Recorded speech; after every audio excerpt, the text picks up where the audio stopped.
ദൈവ തിരുനാമം വാഴ്ത്തപ്പെടുമാറാകട്ടെ. ഇന്ന് രാത്രിയിൽ പിന്നെയും നമുക്ക് ഒരുമിച്ച് നമ്മുടെ ദൈവവചന പഠനത്തോടുള്ള ബന്ധത്തിലായിരിക്കുവാൻ കർത്താവ് നൽകി തരുന്ന ഈ നല്ല അവസരത്തെ ഓർത്ത് ദൈവത്തിന് സ്തോത്രം ചെയ്യുന്നു. ഈ ക്ലാസ്സുകൾ ശ്രദ്ധിക്കുന്ന എല്ലാ പ്രിയപ്പെട്ടവരെയും ഓർത്ത് കർത്താവിനെ സ്തുതിക്കുകയും ഒരിക്കൽ കൂടെ സ്നേഹവന്ദനങ്ങളെ അറിയിക്കുകയും ചെയ്യുന്നു. കഴിഞ്ഞ ദിവസങ്ങളിൽ നമ്മൾ എഫേസ് ലേഖനം 2-ാം അധ്യായമായിരുന്നു പഠിച്ചുകൊണ്ടിരുന്നത്. കഴിഞ്ഞ ക്ലാസ്സോടുകൂടെ ആ 2-ാം അധ്യായം കൺക്ലൂഡ് ചെയ്യാനായിട്ട് ദൈവം നമ്മളെ സഹായിച്ചു. ഇന്ന് നമ്മൾ അതിൻ്റെ 3-ാമത്തെ അധ്യായത്തിലേക്ക് പ്രവേശിക്കുകയാണ്. നമ്മുടെ 55-ാമത്തെ ക്ലാസ്സാണ് ഈ എഫേസ് ലേഖന പഠനത്തിൻ്റെ. 3-ാം അധ്യായത്തിലേക്ക് നമ്മൾ പ്രവേശിക്കുകയാണ്.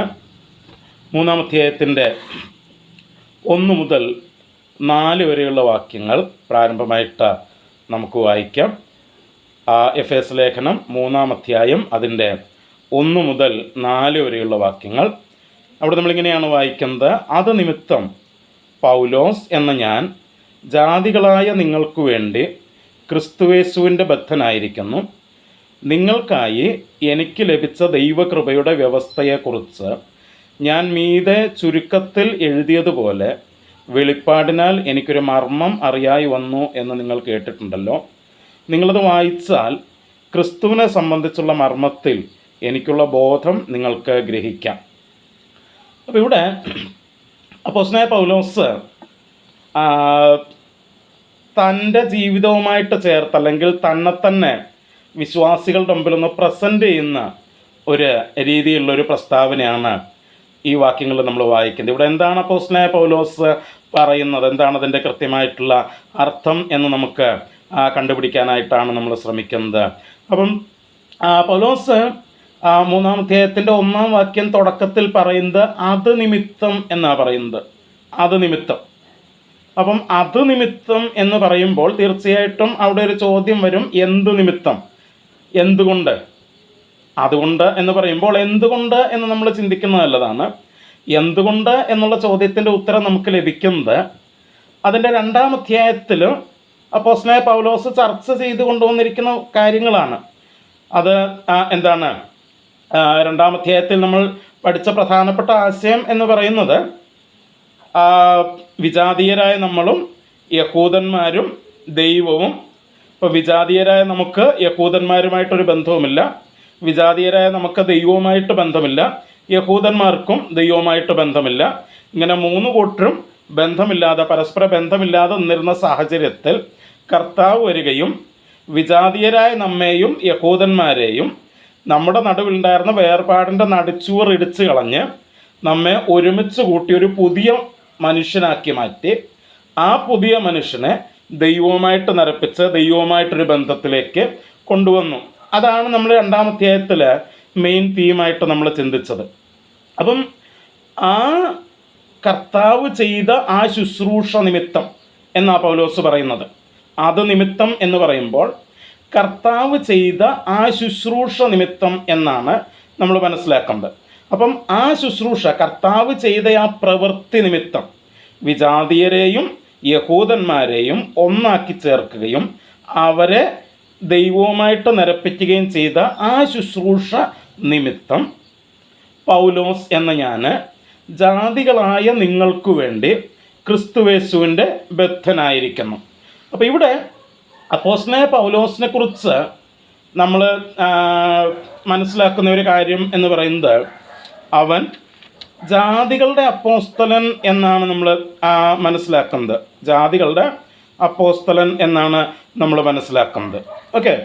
അപ്പം എന്താണ് ഈ ജാതികളുടെ അപ്പോസ്തലൻ എന്ന് പറയുമ്പോൾ പൗലോസ് പ്രധാനമായിട്ട് എന്താണ് വിജാതീയരുടെ ഇടയിലാണ് പ്രവർത്തിച്ചത് എന്ന് നമുക്കറിയാം. ഇപ്പം ഗലാത്യ ലേഖനം 2-ാം അധ്യായത്തിൻ്റെ 7, 8,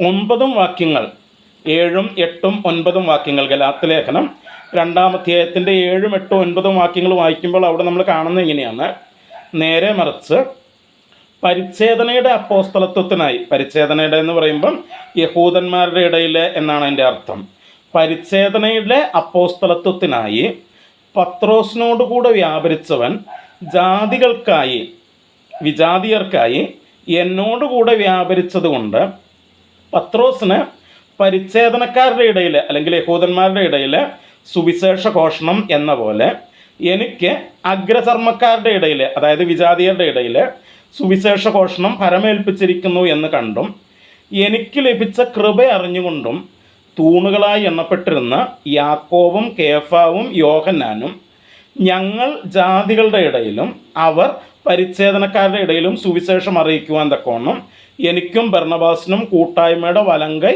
തന്നു. അപ്പം അപ്പോസ്തലന്മാർക്ക്, യെരുശലേമിൽ ഉണ്ടായിരുന്ന അപ്പോസ്തലന്മാർക്ക് ദൈവത്തിൻ്റെ ആത്മാവ് മനസ്സിലാക്കി കൊടുത്ത ഒരു കാര്യമാണ്, യഹൂദന്മാരുടെ ഇടയിലെ പ്രവർത്തനം പത്രോസിനെ അതിൻ്റെ പ്രധാനിയായിട്ട് ഏൽപ്പിച്ചിരിക്കുന്നത് പോലെ വിജാതിയരുടെ ഇടയിലെ പ്രവർത്തനത്തിനായിട്ട് ആരെ ദൈവം നിയമിച്ചു? പൗലോസിനെ ദൈവം നിയമിച്ചു എന്നുള്ളത് അപ്പോസ്തലന്മാർക്കൊക്കെ മനസ്സിലായി എന്നാണ് അവിടെ പറയുന്നത്.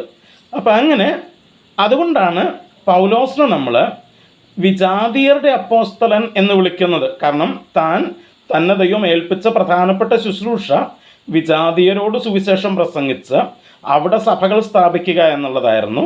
അതാണ് താൻ ചെയ്തത്. അതുകൊണ്ട് തന്നെയാണ് അദ്ദേഹത്തെ വിജാതിയരുടെ അപ്പോസ്തലൻ എന്ന് നമ്മൾ വിളിക്കുന്നത്. അപ്പോൾ 1-ാം വാക്യത്തിൽ പറയുന്നത്, അത് നിമിത്തം പൗലോസ് എന്ന ഞാൻ ജാതികളായ നിങ്ങൾക്ക് വേണ്ടി. അപ്പം യഹൂദന്മാർക്ക് വേണ്ടിയല്ല പൗലോസ് ശുശ്രൂഷ ചെയ്യുന്നത്, യഹൂദന്മാർക്ക് വേണ്ടിയല്ല പൗലോസ് പ്രധാനമായിട്ടും അധ്വാനിക്കുന്നത്, യഹൂദന്മാർക്ക് വേണ്ടിയല്ല പൗലോസ് പ്രധാനമായിട്ടും പ്രയത്നിക്കുന്നത്, പിന്നെയോ വിജാതിയർക്ക് വേണ്ടിയാണ്. അങ്ങനെ വിജാതിയരായ നിങ്ങൾക്ക് വേണ്ടി ഞാൻ ക്രിസ്തുയേശുവിൻ്റെ ബദ്ധനായിരിക്കുന്നു. I am a prisoner of Jesus Christ. ഞാൻ ക്രിസ്തുയേശുവിൻ്റെ ഒരു തടവുകാരനായിരിക്കുന്നു എന്നാണ് പറയുന്നത്. ഇവിടെ ഈ എഫേസ് ലേഖനത്തെ പല ആളുകളും കാരാഗ്രഹ ലേഖനം എന്ന് വിളിക്കാറുണ്ട്. പ്രിസൺ എപ്പിസ്റ്റൽ, കാരാഗ്രഹ ലേഖനം. കാരണം അവർ പറയുന്നത് പൗലോസ് കാരാഗ്രഹത്തിൽ കിടക്കുമ്പോൾ, ജയിലിൽ കിടക്കുമ്പോഴാണ് ഈ ലേഖനം എഴുതിയത് എന്നാണ് പറയുന്നത്. അതിന് തെളിവായിട്ട് അവരെടുക്കുന്നത് ഈ വാക്യമാണ്, എഫേസ് ലേഖനത്തിലെ ഈ വാക്യമാണ്, I am a prisoner of Jesus Christ. ഞാൻ ക്രിസ്തുയേശുവിൻ്റെ ബദ്ധനായിരിക്കുന്നു എന്നുള്ള ഈ വാക്യമാണ്.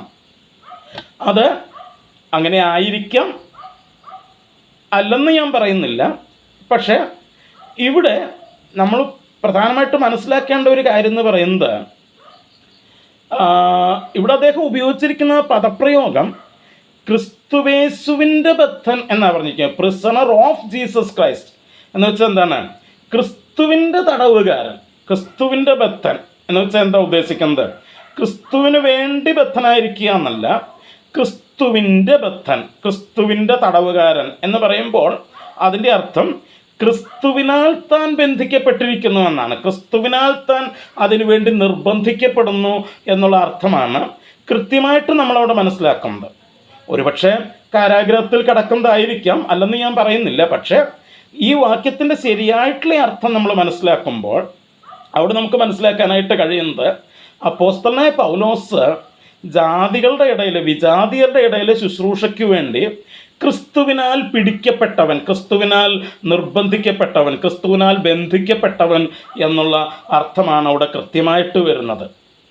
ഓക്കെ, അപ്പം അതാണ് 1-ാം വാക്യത്തിൻ്റെ അർത്ഥം. ഇപ്പം ക്രിസ്തു ചെയ്ത ആ ശുശ്രൂഷ, ആ പ്രവൃത്തി നിമിത്തം വിജാതീയരെയും ഈ രക്ഷാകര പദ്ധതിയിൽ അംഗങ്ങളാക്കുന്ന, ഉൾപ്പെടുത്തത്തക്ക രീതിയിൽ ക്രിസ്തു ചെയ്ത ആ പ്രവൃത്തി നിമിത്തം ഞാൻ വിജാതീയരായ നിങ്ങൾക്ക് വേണ്ടി ക്രിസ്തുവിൻ്റെ ബദ്ധനായിരിക്കുന്നു, ക്രിസ്തുവിനാൽ ബന്ധിക്കപ്പെട്ടിരിക്കുന്നു, ക്രിസ്തുവിനാൽ നിയമിക്കപ്പെട്ടിരിക്കുന്നു. എനിക്കിതിനകത്തുനിന്ന് മാറാനായിട്ട് കഴിയില്ല. അതാണ് പൗലോസ് അവിടെ ഉദ്ദേശിക്കുന്ന കൃത്യമായ അർത്ഥം എന്ന് പറയുന്നത്. ഒരുപക്ഷെ കാരാഗ്രഹത്തിലായിരിക്കാം, അതുകൂടെ താൻ അവിടെ ഉദ്ദേശിച്ചിട്ടുണ്ടായിരിക്കാം, ഇല്ലെന്ന് ഞാൻ പറയുന്നില്ല.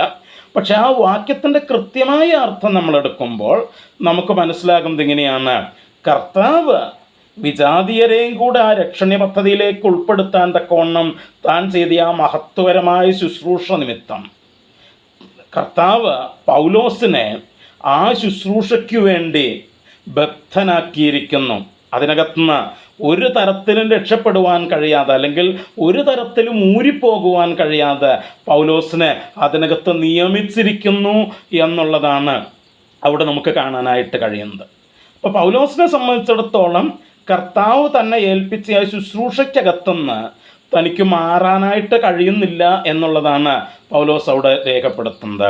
കാരണം എന്തുകൊണ്ട് മാറാൻ കഴിയുന്നില്ല, എന്തുകൊണ്ട് കർത്താവ് പൗലോസിനെ ബദ്ധനാക്കിയിരിക്കുന്നു എന്ന് ചോദിച്ചാൽ അത് വിജാതീയർ ഈ രക്ഷണ പദ്ധതിയിലേക്ക് തൻ്റെ പ്രസംഗത്തിലൂടെ കടന്നു വരേണ്ടതിനായിട്ടാണ്. അപ്പം കർത്താവിന് വിജാതീയരും വിലപ്പെട്ടവരായതുകൊണ്ട്, യഹൂദന്മാരല്ലാത്തവരെയും അവൻ സ്നേഹിക്കുന്നത് കൊണ്ട്, അവരെയും അവൻ വിലപ്പെട്ടവനായിട്ട് കാണുന്നത് കൊണ്ട് അവരുടെ ഇടയിൽ ശുശ്രൂഷയ്ക്ക് വേണ്ടി ഒരുവനെ അപ്പോസ്തലനായിട്ട് കർത്താവ് നിയമിച്ച് അയക്കുകയാ ചെയ്യുന്നത്. അതാണ് നമുക്ക് ആ വാക്യത്തിൽ നിന്ന് മനസ്സിലാക്കാനായിട്ട് കഴിയുന്നത്. ഇനി 2-3 വാക്യങ്ങളിൽ നമ്മൾ വായിക്കുമ്പോൾ അവിടെ നമ്മൾ കാണുന്നത് എങ്ങനെയാണ്? നിങ്ങൾക്കായി എനിക്ക് ലഭിച്ച ദൈവകൃപയുടെ വ്യവസ്ഥയ്ക്കൊത്തവണ്ണം, വ്യവസ്ഥയെക്കുറിച്ച് ഞാൻ മീതെ ചുരുക്കത്തിൽ എഴുതിയതുപോലെ വെളിപ്പാടിനാൽ എനിക്കൊരു മർമ്മം അറിയായി വന്നു എന്ന് നിങ്ങൾ കേട്ടിട്ടുണ്ടല്ലോ. അപ്പോൾ പൗലോസ് പറയുക, നിങ്ങൾക്കായിട്ട് എനിക്ക് ലഭിച്ച ഒരു ദൈവകൃപയുടെ വ്യവസ്ഥയുണ്ട്. ഓക്കെ, അപ്പോൾ പൗലോസ് പറയുക, എനിക്കൊരു ദൈവകൃപ ലഭിച്ചു, എനിക്കൊരു ദൈവകൃപ ലഭിച്ചു. അപ്പോൾ നമ്മളൊരു കാര്യം മനസ്സിലാക്കണം, എല്ലാ വിശ്വാസികൾക്കും ദൈവം കൃപ പകർന്നിട്ടുണ്ട്. കാരണം കൃപയാലാണ് നമ്മൾ എന്ത് ചെയ്യുന്നത്? രക്ഷിക്കപ്പെടുന്നത്. കൃപയാലാണ് രക്ഷിക്കപ്പെടുന്നത്. അപ്പം അത് എല്ലാവർക്കും ദൈവം കൊടുക്കുന്ന ഒരു ജനറൽ ഗ്രേസ്, ഒരു പൊതുവായിട്ടുള്ളൊരു കൃപയായിരിക്കുമ്പോൾ തന്നെ ഇവിടെ അപ്പോസ്തലനായ പൗലോസ് പറയുക, എനിക്ക് ലഭിച്ച ഒരു ദൈവകൃപയുണ്ട്. That is a special grace, ഒരു പ്രത്യേക കൃപയാണ്. അതെല്ലാവർക്കും ലഭിച്ച ഒരു കൃപയല്ല, അത് പൗലോസിന് ലഭിച്ചൊരു പ്രത്യേക കൃപയാണ്. അപ്പോൾ പൗലോസിനൊരു പ്രത്യേക കൃപ ലഭിച്ചു. പക്ഷേ ആ കൃപ ലഭിച്ചത് ആർക്കു വേണ്ടിയാണ്? പൗലോസിന് വേണ്ടി അല്ല. പൗലോസ് പറയുന്നു, നിങ്ങൾക്ക് വേണ്ടിയാണ് ആ ദൈവകൃപ എനിക്ക് ലഭിച്ചത്. ആർക്കു വേണ്ടി? വിജാതീയർക്ക് വേണ്ടി. അപ്പം നിങ്ങൾക്ക് വേണ്ടി എനിക്ക് ലഭിച്ച ദൈവകൃപയുടെ വ്യവസ്ഥ, ആ വ്യവസ്ഥയെക്കുറിച്ച്,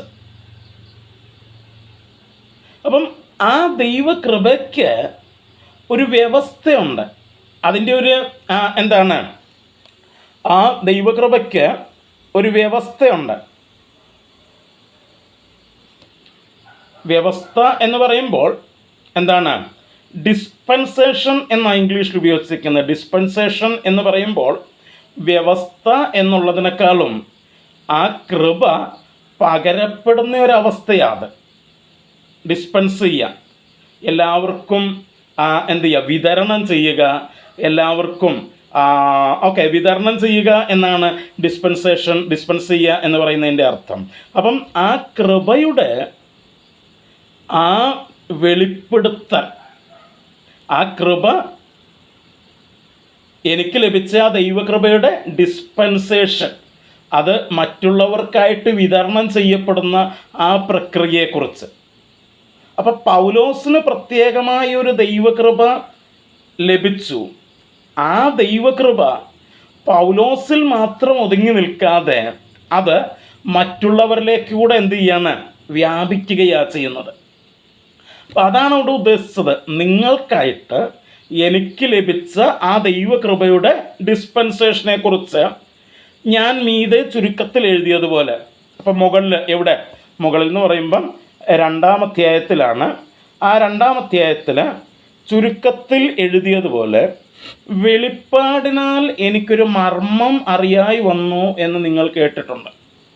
എന്താണ്? പൗലോസിന് ഒരു മർമ്മം എന്ന് പറഞ്ഞാൽ ഇറ്റ്സ് എ മിസ്റ്ററി, ഒരു രഹസ്യം. പൗലോസിനൊരു രഹസ്യം എന്ത് ചെയ്തു? അറിഞ്ഞു. പൗലോസ് ഒരു രഹസ്യം അറിഞ്ഞു. രഹസ്യം അറിഞ്ഞു എന്ന് പറഞ്ഞാൽ അതിൻ്റെ അർത്ഥം വാസ്തവത്തിൽ രഹസ്യം പൗലോസിന് അറിയിച്ചു കൊടുത്തു എന്നാണ് അതിൻ്റെ അർത്ഥം. ആരറിയിച്ചു കൊടുത്തു? ദൈവം അറിയിച്ചു കൊടുത്തത്. അതാണ് ദൈവത്തിൻ്റെ കൃപ എന്ന് പറയുന്നത്. ആ പൗലോസിന് കിട്ടിയ ദൈവത്തിൻ്റെ കൃപ എന്ന് പറയുന്നത് ദൈവം അവന് ഈ ഒരു മർമ്മം, ഈ ഒരു രഹസ്യം എന്ത് ചെയ്തു? അറിയിച്ചു കൊടുത്തു എന്നുള്ളതാണ്. ഓക്കെ, ഈ ഒരു രഹസ്യം അറിയിച്ചു കൊടുത്തു എന്നുള്ളതാണ്. അപ്പം എന്താ നമ്മളിവിടെ വായിക്കുന്നത്? അപ്പോൾ ആ രഹസ്യം അറിയിച്ചു കൊടുത്തു. എങ്ങനെ? ഒരു വെളിപ്പാടിനാൽ, ഒരു റവലേഷൻ കാരണം, ഒരു വെളിപ്പാടിനാലാണ് പൗലോസിന് എന്ത് ചെയ്തത്? ഈ മർമ്മം അറിയിച്ചു കിട്ടിയത്. അപ്പം നമ്മൾ മറ്റ് ചില ഭാഗങ്ങൾ വായിക്കുമ്പോൾ ഈ കാര്യം കുറച്ചുകൂടെ വ്യക്തമായിട്ട് നമുക്ക് മനസ്സിലാക്കാനായിട്ട് പറ്റുന്നുണ്ട്. ഇപ്പം അപ്പോസ്തല പ്രവൃത്തികളിലേക്ക് നമ്മൾ വരുമ്പോൾ, അപ്പോസ്തല പ്രവൃത്തികൾ 22-ാം അധ്യായം, അപ്പോസ്തല പ്രവൃത്തികൾ 22-ാം അധ്യായം അതിൻ്റെ 17-ാം വാക്യത്തിൽ നമ്മൾ വായിക്കുന്നത്, പിന്നെ ഞാൻ യെരുശലേമിൽ മടങ്ങിച്ചെന്ന് ദേവാലയത്തിൽ പ്രാർത്ഥിക്കുന്ന നേരം ഒരു വിവശതയിലായി അവനെ കണ്ടു.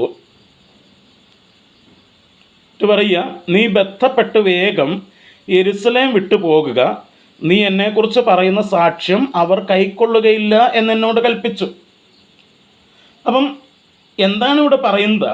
വിജാതീയരുടെ ഇടയിലേക്ക് ഈ പ്രവൃത്തി അല്ലെങ്കിൽ ഈ സുവിശേഷ പ്രസംഗം കൊണ്ടുപോകണം എന്നുള്ളത്, ഈ കൃപ തനിക്ക് ലഭിച്ച ആ കൃപ വിജാതീയരുടെ ഇടയിൽ വെളിപ്പെടുവാൻ തക്കവണ്ണം അവരോടും സുവിശേഷം പ്രസംഗിക്കുന്ന ശുശ്രൂഷയ്ക്ക് വേണ്ടി അയക്കപ്പെട്ടിരിക്കുന്നു എന്നുള്ള ആ മർമ്മം, ആ രഹസ്യം തനിക്കൊരു വെളിപ്പാടിനാൽ ലഭിക്കുന്നത് എന്ന് പറയുക. ഇവിടെ ഈ അപ്പോസ്തല പ്രവൃത്തി 22-ാം അധ്യായത്തിൽ അതിൻ്റെ 16-ാം വാക്യത്തിൽ അതിൻ്റെ 14-ാം വാക്യം തൊട്ട് നമ്മൾ വായിക്കുമ്പോൾ അവിടെ അനന്യാസ് വന്ന് അവനെ സ്നാനപ്പെടുത്തുന്ന ഒരു ഭാഗമാണ് നമ്മളവിടെ വായിക്കുന്നത്. സ്നാനപ്പെടുത്തുന്ന ഒരു ഭാഗമാണ് നമ്മൾ വായിക്കുന്നത്. ഈ സ്നാനപ്പെട്ട് കഴിഞ്ഞ ഉടനെ 17-ാം വാക്യത്തിൽ വായിക്കുകയാണ്, പിന്നെ ഞാൻ യെരുശലേമിൽ മടങ്ങിച്ചെന്നു. അപ്പം ഡമാസ്കസിൽ വച്ച് നമുക്കറിയാം, അപ്പോസ്തലനായ പൗലോസ് താൻ ഡമാസ്കസിലുള്ള, സിറിയയിലുള്ള ദൈവമക്കളെ, വിശ്വാസികളെ പിടിച്ചു കെട്ടി, യഹൂദന്മാരായിട്ടുള്ള വിശ്വാസികളെ പിടിച്ചു കെട്ടി അവരെ യെരുശലേമിലേക്ക് മഹാപുരോഹിതന്മാരുടെ മുമ്പിലേക്ക് കൊണ്ടുവന്ന് അവരെ ഉപദ്രവിക്കത്തക്കവണ്ണം മഹാപുരോഹിതന്മാരുടെ അധികാരപത്രമൊക്കെ വാങ്ങിയിട്ട് ഡമാസ്കസിലേക്ക്, സിറിയയിലേക്ക് യാത്ര ചെയ്യുന്ന വഴിയിലാണ് എന്ത് സംഭവിക്കുന്നത്? തൻ്റെ മാനസാന്തരം നടക്കുന്നത്. അപ്പോൾ താൻ അവിടെ ഡമാസ്കസിലാണ് താമസിച്ചത്. കാരണം കണ്ണ് കാണാതായി. അങ്ങനെ 3 ദിവസം ഡമാസ്കസിൽ താമസിക്കുന്ന സമയത്താണ് അനന്യാസിനെ കർത്താവ് വെളിപ്പെടുത്തി കൊടുത്തത്. ഇന്ന സ്ഥലത്ത് സൗലെന്ന പേരിലുള്ള ഒരാളുണ്ട്, അവിടെ പോയി സ്നാനപ്പെടുത്താനായിട്ട് പറഞ്ഞു. അങ്ങനെ അനന്യാസ് അവിടെ പോയി സ്നാനപ്പെടുത്തി. അപ്പോൾ പൗലോസിൻ്റെ സ്നാനം നടക്കുന്നത് ഡമാസ്കസിൽ വെച്ചാണ് നടക്കുന്നത്, യെരുശലേമിൽ വെച്ചല്ല. സിറിയയിലെ ഡമാസ്കസിൽ വെച്ചിട്ടാണ് സ്നാനം നടക്കുന്നത്. അപ്പം ആ സ്നാനം കഴിഞ്ഞ ഉടനെ എന്താ സംഭവിച്ചതെന്ന് വെച്ചാൽ, താൻ യെരുശലേമിലേക്ക് മടങ്ങിപ്പോയി. പിന്നെ തിരിച്ച് ദമാസ്കസിലേക്ക് പോയില്ല. കാരണം അവിടേക്ക് എന്തുദ്ദേശത്തിന് വേണ്ടി പോകാൻ ശ്രമിച്ചോ ആ ഉദ്ദേശം ക്യാൻസലായി, കർത്താവ് ക്യാൻസലാക്കി. അപ്പോൾ താൻ തിരിച്ച് യെരുശലേമിലേക്ക് പോയി. യെരുശലേമിൽ പോയിട്ട് അവിടെ താൻ ആദ്യം ചെയ്ത എന്താണെന്ന് വെച്ച് കഴിഞ്ഞാൽ, ദേവാലയത്തിൽ ചെന്ന് പ്രാർത്ഥിക്കാനായിട്ട് കുറച്ച് സമയം എടുത്തു. കാരണം തന്നെ സംബന്ധിച്ചിടത്തോളം ഇത് പുതിയൊരു അനുഭവമായത്. താൻ ഇതുവരെ അനുഭവിച്ചിട്ടില്ലാത്ത ഒരു ദൈവിക ഇടപെടൽ തൻ്റെ ജീവിതത്തിൽ ഉണ്ടായിരിക്കുകയാണ്. അപ്പോൾ ഇതിൻ്റെ യാഥാർത്ഥ്യം എന്താണ്, ഇനി ഞാൻ മുമ്പോട്ട് എന്താണ് ചെയ്യേണ്ടത് എന്നൊക്കെ അറിയാനും തീരുമാനിക്കപ്പെടാനും ഒക്കെ ആയിട്ട് താൻ ആലോചിച്ചപ്പോൾ ഒരൊറ്റ വഴിയേ ഉള്ളൂ, ദൈവസന്നിധിയിൽ ചെന്നിരുന്ന് കാത്തിരിക്കുക എന്നുള്ള ഒരൊറ്റ വഴി. താനത് തന്നെ തീരുമാനിച്ചു. അവരെ സംബന്ധിച്ചിടത്തോളം ദൈവം വസിക്കുന്നത് അവിടെ ദേവാലയത്തിലാണ്. താൻ നേരെ ദേവാലയത്തിലേക്ക് ചെന്നു, അവിടെ ചെന്നിരുന്ന് പ്രാർത്ഥിക്കാനായിട്ട് തുടങ്ങി. അങ്ങനെ പ്രാർത്ഥിച്ചുകൊണ്ടിരിക്കുമ്പോഴാണ് അവനൊരു വിവശതയിലായി. എന്ന് വെച്ച് കഴിഞ്ഞാൽ ഒരു ട്രാൻസ്, എന്താ പറയുക, താൻ ഒരു ശരിയായിട്ടുള്ള ബോധത്തിലല്ല, അല്ലെങ്കിൽ ഒരു ട്രാൻസ് എന്ന് പറഞ്ഞാൽ നമുക്ക് മനസ്സിലാകുമായിരിക്കും. ഒരു സെമി അൺകോൺഷ്യസ് എന്നൊക്കെ നമുക്ക് പറയാവുന്ന, അർത്ഥ അബോധാവസ്ഥ എന്നൊക്കെ പറയാവുന്ന ഒരു കണ്ടീഷനെയാണ് ട്രാൻസ് അല്ലെങ്കിൽ വിവശത എന്ന് നമ്മൾ ഉദ്ദേശിക്കുന്നത്. ആ ഒരു അനുഭവത്തിലായിട്ട് യേശുവിനെ താൻ കാണുകയാണ്. അപ്പോൾ അതാണ് അവിടെ റെവലേഷൻ എന്ന് പറയുന്നത്, വെളിപ്പാടെന്ന് പറയുന്നത്. വെളിപ്പാടെന്ന് പറയുമ്പോൾ ദൈവം നേരിട്ട് വെളിപ്പെടുത്തി കൊടുക്കുകയാണ് അവന്. അപ്പം അവിടെ വച്ചിട്ട് അവൻ വിവശതയിൽ യേശുവിനെ കണ്ടു. യേശുവിനെ കണ്ടപ്പോൾ 18-ാം വാക്യത്തിൽ പറയാം, എന്താണ് യേശു പറഞ്ഞത്? നീ ബന്ധപ്പെട്ട് വേഗം യെരുസലേം വിട്ടുപോവുക, നീ എന്നെക്കുറിച്ച് പറയുന്ന സാക്ഷ്യം അവർ കൈക്കൊള്ളുകയില്ല. അപ്പം കർത്താവാണ് അവനോട് പറഞ്ഞത്, നീ യെരുസലേമിൽ നിന്ന് എന്ത് ചെയ്യണം? പുറത്ത് പോകണം എന്ന്. ഇവിടെ നമ്മളൊരു കാര്യം മനസ്സിലാക്കണം. കാരണം കർത്താവ് തൻ്റെ പരസ്യ ശുശ്രൂഷയുടെ സമയത്ത് താൻ തൻ്റെ ശിഷ്യന്മാരെ പ്രസംഗിക്കാനായിട്ട് അയക്കുമ്പോഴൊക്കെ താൻ പറഞ്ഞത്, നിങ്ങൾ യഹൂദന്മാരുടെ ഇടയിൽ മാത്രമേ പ്രസംഗിക്കാവൂ, അല്ലെങ്കിൽ ഇസ്രായേലിൻ്റെ ഇടയിൽ മാത്രമേ പ്രസംഗിക്കാവൂ എന്ന് പറഞ്ഞിട്ട് അയച്ചത്. ഉയർത്തെഴുന്നേറ്റതിന് ശേഷം കർത്താവ് നിങ്ങൾ ഭൂലോകത്തിലൊക്കെയും പോയി പ്രസംഗിക്കാൻ പറഞ്ഞെങ്കിലും ഇവർ യെരുസലേമിൽ അല്ലെങ്കിൽ യഹൂദന്മാരുടെ ഇടയിൽ മാത്രം ആദ്യം കോൺസെൻട്രേറ്റ് ചെയ്തത്. എന്നാൽ പൗലോസിൻ്റെ മാനസാന്തരത്തോടുള്ള ബന്ധത്തിൽ പൗലോസിൻ്റെ മാനസാന്തരം കഴിഞ്ഞപ്പോൾ കർത്താവ് പൗലോസിനോട് പറയുകയാണ്, നീ പ്രസംഗിക്കുന്നത് ഇവർ കേൾക്കില്ല, ഇവർ അംഗീകരിക്കില്ല. എന്ന് വെച്ചാൽ അതിൻ്റെ ശരിക്കുള്ള അർത്ഥം, നിൻ്റെ പ്രസംഗം ഇവർക്ക് വേണ്ടിയുള്ളതല്ല. ആർക്ക് വേണ്ടി? യഹൂദന്മാർക്ക് വേണ്ടിയുള്ളതല്ല. അതുകൊണ്ട് നീ എന്ത് ചെയ്യണം? ഇവിടെ വിട്ട് പുറത്തേക്ക് പോകണം. അപ്പം അതിൻ്റെ അർത്ഥം നിൻ്റെ ശുശ്രൂഷ ആർക്ക് വേണ്ടിയുള്ളതാണ്? വിജാതിയർക്ക് വേണ്ടിയുള്ളതാണ്. അത് പൗലോസ് എങ്ങനെയാണ് വെളിപ്പെട്ടത്? ഒരു വെളിപ്പാടിനാലാണ്. കർത്താവിനെ അവൻ വെളിപ്പാടിനാൽ കണ്ടതിനാലാണ് വെളിപ്പെട്ടത്. അതാണ് ഫെസൻതി പറഞ്ഞത്, ഒരു വെളിപ്പാടിനാൽ ഒരു മർമ്മം എനിക്ക് അറിയായി വന്നുവെന്ന്. ഇനി ഇതേ കാര്യം തന്നെ നമ്മൾ മറ്റൊരു ഭാഗത്ത് നമുക്ക് കാണാനായിട്ട് കഴിയും. റോമാലേഖനത്തിലേക്ക് വരുമ്പോൾ റോമാലേഖനം 16-ാം അധ്യായത്തിൻ്റെ 24-25 വാക്യങ്ങൾ നമ്മൾ വായിക്കുമ്പോൾ അവിടെ നമ്മൾ വായിക്കുന്നത് എങ്ങനെയാണ്? പൂർവകാലങ്ങളിൽ മറഞ്ഞിരുന്നിട്ട് ഇപ്പോൾ വെളിപ്പെട്ടു വന്നതും നിത്യദൈവത്തിൻ്റെ നിയോഗപ്രകാരം സകല ജാതികൾക്കും വിശ്വാസത്തിൻ്റെ അനുസരണത്തിനായി പ്രവാചകന്മാരുടെ എഴുത്തുകളാൽ അറിയിച്ചിരിക്കുന്നതുമായ മർമ്മത്തിൻ്റെ വെളിപ്പാടിന് അനുസരണമായുള്ള എൻ്റെ സുവിശേഷത്തിനും യേശുക്രിസ്തുവിനെക്കുറിച്ചുള്ള പ്രസംഗത്തിനും ഒത്തവണ്ണം നിങ്ങളെ സ്ഥിരപ്പെടുത്തുവാൻ കഴിയുന്ന. അപ്പോൾ അപ്പോസ്തലൻ പൗലോസ് അവിടെ തൻ്റെ പ്രസംഗത്തെക്കുറിച്ച് പറയുകയാണ്, തൻ്റെ സുവിശേഷത്തെയും തൻ്റെ പ്രസംഗത്തെയും കുറിച്ച് പറയുകയാണ്. എന്താ പറയുന്നത് എന്ന് വെച്ചാൽ, പൂർവകാലങ്ങളിൽ മറഞ്ഞിരുന്നിട്ട്, അതായത് പണ്ട് കാലത്ത് നേരത്തെ ഇത് മറഞ്ഞിരിക്കുകയായിരുന്നു, ആളുകൾക്ക് വെളിപ്പെട്ടില്ലായിരുന്നു. അതുകൊണ്ടാണ് ഇതിനെ മിസ്റ്ററി അല്ലെങ്കിൽ രഹസ്യമെന്ന് വിളിക്കുന്നത്. പൂർവ്വകാലങ്ങൾ മറഞ്ഞിരുന്നിട്ട് ഇപ്പോഴത് വെളിപ്പെടുത്തിയതും നിത്യദൈവത്തിൻ്റെ നിയോഗപ്രകാരം. നോക്കൂ, അപ്പോസ്തലനായ പൗലോസ് ഏതെങ്കിലും ഒരു മനുഷ്യൻ്റെ നിയോഗപ്രകാരമല്ല ഈ വിജാതിയുടെ ഇടയിലേക്ക് സുവിശേഷ ഘോഷണത്തിന് പോയത്. പലരും പറയാറുണ്ട് പൗലോസ് വളരെ ക്രൂക്കഡായിരുന്നു, അല്ലെങ്കിൽ കുരുട്ടുബുദ്ധിയായിരുന്നു, യേശുക്രിസ്തുവിൻ്റെ പദ്ധതികളൊക്കെ പൗലോസ് തകിടം മറിച്ചു എന്നൊക്കെ പലരും പറഞ്ഞ് ഞാൻ കേട്ടിട്ടുണ്ട്. പക്ഷേ അങ്ങനെയല്ല നമ്മൾ വായിക്കുന്നത്. പൗലോസ് പോയത് നിത്യദൈവത്തിൻ്റെ നിയോഗപ്രകാരമാണ് പോയത്. അങ്ങനെ ആ നിയോഗപ്രകാരം സകല ജാതികൾക്കും വിശ്വാസത്തിൻ്റെ അനുസരണത്തിനായി പ്രവാചകന്മാരുടെ എഴുത്തുകളാൽ അറിയിച്ചിരിക്കുന്നതുമായ മർമ്മത്തിൻ്റെ വെളിപ്പാടിനനുസരണമായുള്ള, അപ്പം സകല ജാതികളിലും അനുസരണത്തിലേക്ക് വരുമെന്ന് പ്രവാചകന്മാർ പഴയ നിയമത്തിൽ തന്നെ എഴുതിയിട്ടുണ്ട്. ആ എഴുത്തുകളുടെ അത് അന്നൊരു മർമ്മമായിരുന്നു, അന്നൊരു രഹസ്യമായിരുന്നു. ആളുകൾക്കത് മനസ്സിലായില്ലായിരുന്നു. എങ്ങനെയാണ് വിജാതീയർ ഈ ദൈവവുമായിട്ടുള്ള ബന്ധത്തിലേക്ക് വരിക എന്ന് അന്ന് അവർക്ക് മനസ്സിലായില്ലായിരുന്നു. പക്ഷേ ഇപ്പോഴാണത് വെളിപ്പെട്ടത്. ആ മർമ്മത്തിൻ്റെ വെളിപ്പാടിന് അനുസരണമായിട്ടുള്ളതാണ് എൻ്റെ സുവിശേഷവും പ്രസംഗവും എന്നാണ് റോമാലേഖനത്തിൽ പൗലോസ് പറയുന്നത്. അപ്പോൾ ഇവിടെയെല്ലാം നമ്മൾ കാണുന്നത് ഈയൊരു മർമ്മം പൗലോസിന് ഒരു വെളിപ്പാടിനാലാണ് ലഭിച്ചത്. ഏതെങ്കിലും മനുഷ്യരുടെ ഉപദേശപ്രകാരമോ മനുഷ്യരുടെ പഠിപ്പിക്കൽ അനുസരിച്ചോ അല്ല ഇത് സംഭവിച്ചത്. പിന്നെയോ ദൈവം ഒരു വെളിപ്പാടിനാലാണ് അവന് അത് കൊടുത്തത്. അപ്പം ആ വെളിപ്പാട് എന്താണ്? ആ വെളിപ്പാടിനെക്കുറിച്ച് പൗലോസ് എഴുതിയത് എന്ന് ചോദിച്ചാൽ, തനിക്ക് ലഭിച്ച ആ ദൈവകൃപയുടെ വ്യവസ്ഥയെക്കുറിച്ച്. അപ്പം എന്താണ് ആ ദൈവകൃപയുടെ വ്യവസ്ഥ എന്ന് പറയുമ്പോൾ നമ്മൾ ഉദ്ദേശിക്കുന്നത്? 1-2 വാക്യങ്ങൾ അതോടുള്ള ബന്ധത്തിൽ നമുക്കൊന്ന് വായിക്കാം. അപ്പോസ്തല പ്രവൃത്തികൾ 9-ാം അധ്യായത്തിൻ്റെ അപ്പോസ്തല പ്രവൃത്തികൾ 9-ാം അധ്യായത്തിൻ്റെ 15-ാം വാക്യം നമുക്കൊന്ന് വായിക്കാം. അവിടെ എന്താണ്?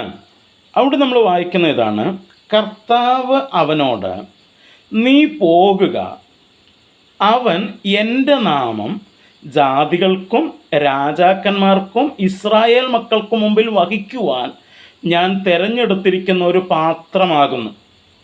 ഇത് ഞാൻ നേരത്തെ പറഞ്ഞതുപോലെ അപ്പോസ്തലനായ പൗലോസ്, ശൗല്, അദ്ദേഹം അപ്പോസ്തലനാകുന്നതിന് മുമ്പ് മാനസാന്തരപ്പെട്ട ഉടനെ ഡമാസ്കസിൽ താമസിക്കുന്ന സമയത്ത് തന്നെ സ്നാനപ്പെടുത്താനായിട്ട് അനന്യാസിനോട് കർത്താവ് നേരിട്ട് കൽപ്പിക്കുകയാണ്. അപ്പം അനന്യാസിനോട് കൽപ്പിച്ചപ്പോൾ അനന്യാസ് പറഞ്ഞത്, കർത്താവെ, ഈ പറയുന്നയാൾ ശൗല് യെരുസലേമിൽ കർത്താവിൻ്റെ ശിഷ്യന്മാർക്കൊക്കെ ഭയങ്കര ഉപദ്രവം ചെയ്തയാളാണ്. അയാൾ ഇങ്ങോട്ട് വരുന്നു എന്ന് ഞങ്ങൾ കേട്ടു. എന്തിനു വരുന്നു എന്ന്? ഞങ്ങളെയൊക്കെ ഉപദ്രവിക്കാനായിട്ടാണ് അദ്ദേഹം വരുന്നത് എന്ന് ഞങ്ങൾ കേട്ടിട്ടുണ്ട് എന്ന് പറഞ്ഞു. അപ്പം അതിന് മറുപടിയായിട്ടാണ് കർത്താവ് പറയുന്നത്, അങ്ങനെ നീ പറയരുത്, നീ പോകണം. എന്തുകൊണ്ട്? കാരണം അവൻ പൗലോസ് എൻ്റെ നാമം, യേശുവിൻ്റെ നാമം ജാതികൾക്കും രാജാക്കന്മാർക്കും ഇസ്രായേൽ മക്കൾക്ക് മുമ്പിൽ വഹിക്കുവാൻ ഞാൻ തിരഞ്ഞെടുത്തിരിക്കുന്ന ഒരു പാത്രമാണവൻ. അപ്പോൾ പൗലോസിനെ ആര് തിരഞ്ഞെടുത്തു? കർത്താവ് തിരഞ്ഞെടുത്തു. എന്തിന്? കർത്താവിൻ്റെ നാമം ജാതികളുടെ ഇടയിൽ വെളിപ്പെടുത്താനായിട്ട്, കർത്താവിൻ്റെ നാമം ജാതികളുടെ മുമ്പിൽ വഹിക്കാനായിട്ട് കർത്താവ് തിരഞ്ഞെടുത്തു. അതാണ് തനിക്ക് ലഭിച്ച ദൈവകൃപ എന്ന് പറയുന്നത്.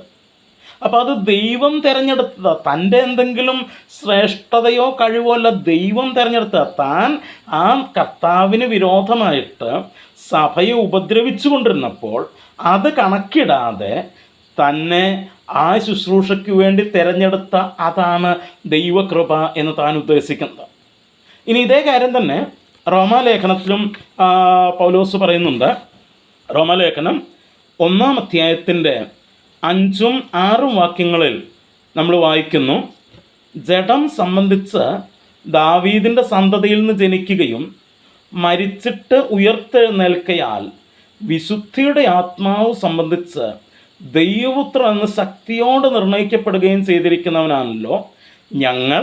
അവൻ്റെ നാമത്തിനായി സകല ജാതികളുടെയും ഇടയിൽ വിശ്വാസത്തിന് അനുസരണം വരുത്തേണ്ടതിന് കൃപയും അപ്പോസ്തലത്വവും പ്രാപിച്ചത്.